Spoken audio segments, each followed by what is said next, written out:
have a question about like the technique of the smearing, the movement that you've created both with the water and the figures and animals moving. You know, you have the crisp edge, but as an artist, I'm just curious how you make those. Well, I use my hands a lot, but I also use Bounty paper towels. Now I teach, and but you want to know, so many students have, there's a better paper towel. I don't know the name of it. It's like very soft. Mary would, yes. So they always say, but Professor Grossman, you should use this. I don't want to use that. I like Bounty because it has a tooth in it, what we were talking about before. And again, it isn't so smooth, and it isn't so, the whole point of picking up a paper towel and not an artist's cloth or one of those things is it adds something to that drawing. Now, it makes the technique slightly different. Well, first of all, I make a comment. One of the things I love about these pieces is their sense of urgency.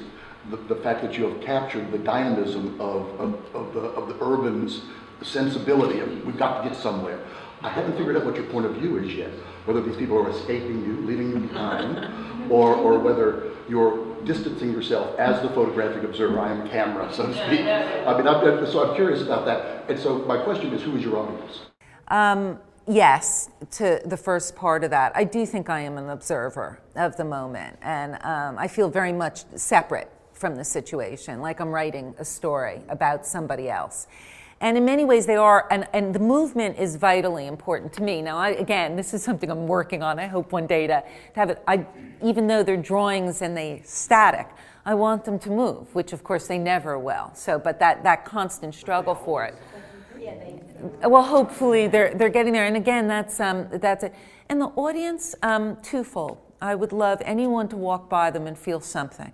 But I think on a higher level, as I was talking before, I grid the paper. I started out, I went to Bennington College as an abstract expressionist way back in the day.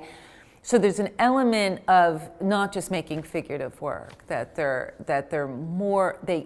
there might be a level that's very keen to an academic pictorial sensibility, an all-over sensibility. But the danger or the question, a point of view, is vitally important. That's why I'm not doing still lives as beautifully as some people can, or figures just for figure's sake. It really is, I want there to be a narrative for each person that looks at it. And I think you succeed. These pieces are very magical, and I think part of it is the way you approach the materials, and that is a very, very abstract expressionist kind of, I'm in with the materials, I'm doing it. And when you described your technique, that even became even more clear. But just viewing them, you see that the involvement, I kept thinking, well, there's wetness here, this isn't pastel. So technically they are extraordinarily accomplished. So yeah, but thank you.